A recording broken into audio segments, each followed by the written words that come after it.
The team behind the recent Halloween trilogy is now tackling a trilogy for another famous horror franchise, and it all begins with The Exorcist Believer. Let's talk about it spoiler-free.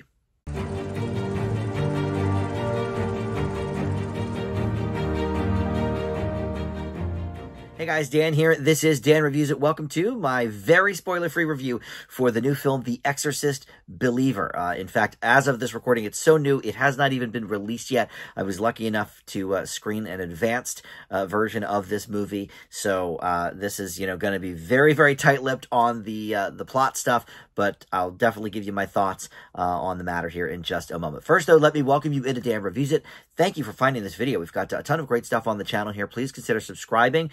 Hit that notification bell, or if not, just like this video or comment below. All that stuff does help the channel out, and of course, I would appreciate it. So, all right, and by the way, if you're a horror fan, I do have a playlist on my homepage of all of the 2023 horror movie reviews I've done so far. I put that up just in time for Halloween, so there's, I think, 23 or 24 movies on that playlist, and we'll include this one in there as well. Okay, so The Exorcist Believer. Now, full disclosure, if you are a fan of my channel, you know that I have tons of gaps in my older horror films. There are so many I have not seen. I was not allowed to watch horror movies growing up, so I have tons of gaps. But I did watch the original Exorcist about 24 hours ago for the first time ever. I knew, some of the basics, of course, and some of the classic scenes or what have you. But I never actually watched, sat down and watched the movie. So I may do a standalone video for that, that's 1973 original, at some point in the future. But I wanted to get this one up first, since it is so brand new that it's not even out yet. So let's talk about The Exorcist Believer. This is the first of a trilogy helmed by David Gordon Green, who brought us the recent Halloween trilogy, and written by Green himself, as well as Danny McBride, who was a heavy influence on the writing of the Halloween movies, and then also Scott Teems, who wrote, I believe, co-wrote the middle of the Halloween trilogy. And look, I will tell you, the Halloween, the first one, the 2018 one, whatever, the first of the trilogy, I thought was really good. The other two, I thought, just got increasingly worse. Halloween Ends is, one of the worst horror movies I've seen in quite a while. I think I gave it a D. I mean, it was not good. So hopefully we have, a stronger trilogy in the Exorcist series. I think, as a whole, the franchise of The Exorcist is not quite as revered as Halloween. Yeah, that first movie everybody loves. I think people like Exorcist 3 as well, but the second one, I think most people do not care for, and maybe some of the other ones in the series, are a bit hit or miss. But Halloween, is so revered, I think, for so many, that maybe there was a little too much pressure on Mr. Green to, bring us something great, and he kind of failed on the second and third missions there.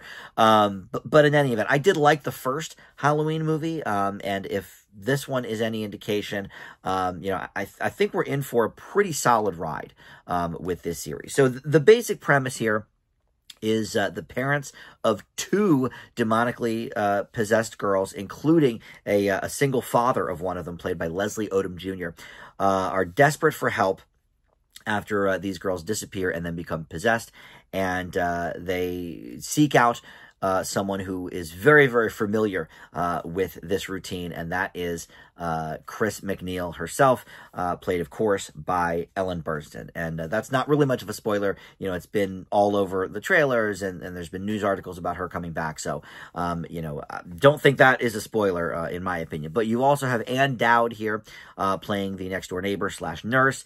And as the parents of the other couple, you've got Jennifer Nettles, from the country group Sugarland, right? Which I didn't know she acted. This is the first time I think I've seen her in a performance. She's okay in the movie.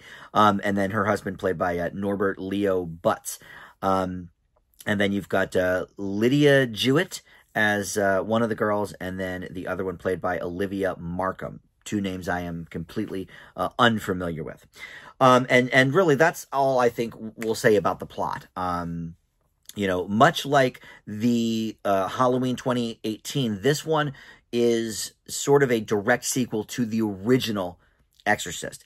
I don't know if there are things from the other films in play here, but I remember like when the 2018 Halloween came out, they were like, no, this is basically Halloween 2 again, and we're sort of forgetting about everything else in the franchise. I think that is what this sort of is as well for The Exorcist. I could be wrong on that. Again, I'm not an expert in that field, but look, David Gordon Green, I think, did the best he could with this franchise, honestly. I think this is a really, really solid horror movie. He has chosen to really replicate a lot of the things that worked in that very first movie, and, of course, legendary film. He doesn't go so far as to do, the green pea soup kind of stuff, but I think a lot of the things that made that first Exorcist so successful, other than, sort of the shock value of the time or whatever, but keep in mind, that thing was nominated for like a ton of Oscars and stuff back when they nominated big budget horror movies for Oscars. This is not going to get any Oscar nominations, I don't mind saying that, but a lot of what made that first movie work, I think, works here as well. Let's talk a little bit about the acting. I think Leslie Odom Jr. is fantastic in this role. I've seen him do a few things outside of the Hamilton realm, but this is the one maybe where I've seen him do the most heavy lifting. His character has to go through a lot of different emotions here, and I think he plays it off very well. Ann Dowd, is someone I have come to really know and love these last couple of years. Every time she pops up in something, she's excellent. I think she's probably acting-wise, the MVP here. Ellen Burstyn, I will admit, look, it was obviously great to see her, especially after just watching the original yesterday and seeing, that same character. However, I think kind of a weak link for this film. Not necessarily her performance or anything, but I just feel they did not quite give Chris enough to do. They didn't really give her, I think, a meaty enough part in this movie. So that is definitely, a little bit on the negative side. But, the sort of slow burn of that original movie, of course, in the 70s, movies were a lot slower than they are today. Everything's, so fast and quick cuts and everything. And there is some, some editing stuff here that may be considered quick cuts. But this is a character-driven piece, I think, more than anything. Yeah, it's definitely got some horror stuff, and one of the few horror movies where I find myself crying because it's so, impactful, and I'm, like, on the edge of my seat. I wasn't, like, sobbing like I was when I first saw The Conjuring, but, another exorcism movie there. But it definitely, gets to me, and I was, like, holding my breath in some scenes and all of that.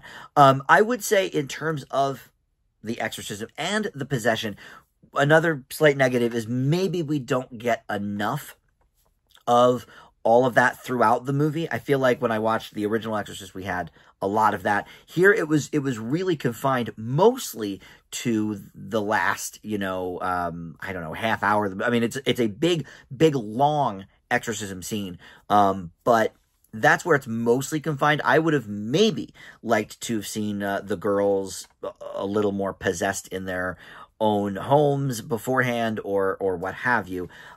We don't really get a lot of that. But look, I don't necessarily want an exact copy of that first movie. So, picking and choosing a lot of the things that work there, great. But, because of that slow burn, I think this is a more character-driven piece than a lot of recent horror movies. And I think that was a good call by Green. Also, sort of hand in hand with that, the jump scares are fairly minimal here. One of the issues I tend to have with recent horror movies is the constant jump scares. I think it's lazy. It's lazy to get a reaction. It's lazy writing, because all you have to do is, make a loud clatter, or whatever. Okay, great. There's a couple instances of that here, but really not many. So I think that being kept to a minimum is also a positive. So what else? I mean, overall, I think this is definitely worth the I don't even want to say remake because it's technically a sequel, but it is definitely worth the sequel treatment, the long-awaited sequel treatment. Now, hopefully, parts 2 or 3 can both sort of get in line with what Green has done for this first one. Certainly, he faltered in terms of the Halloween trilogy. I think that's a consensus. Even if you, well, I liked the first one, but even if you like the first one, I think it's pretty common knowledge the second and third one were terrible. But I really like this movie, so I'm hoping, I think May or something of 2025 is when the second one is slated for release.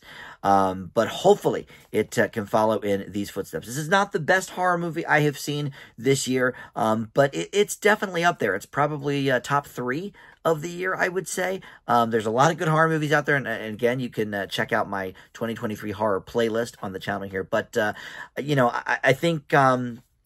without getting into too much spoiler territory, that's all we'll say here. But I think this was a very, very enjoyable movie, worthy of that sort of reboot/sequel treatment. I leave The Exorcist Believer with an A-. I teetered on that B+, but I think that last half hour, is really, really incredible to watch. Definitely probably the best horror sequence I have seen all year. So I will leave it with that A- in pretty good conscience. All right. Thank you so much for watching Dan Reviews It. Check out my other videos. Subscribe down below. We'll see you next time. Bye.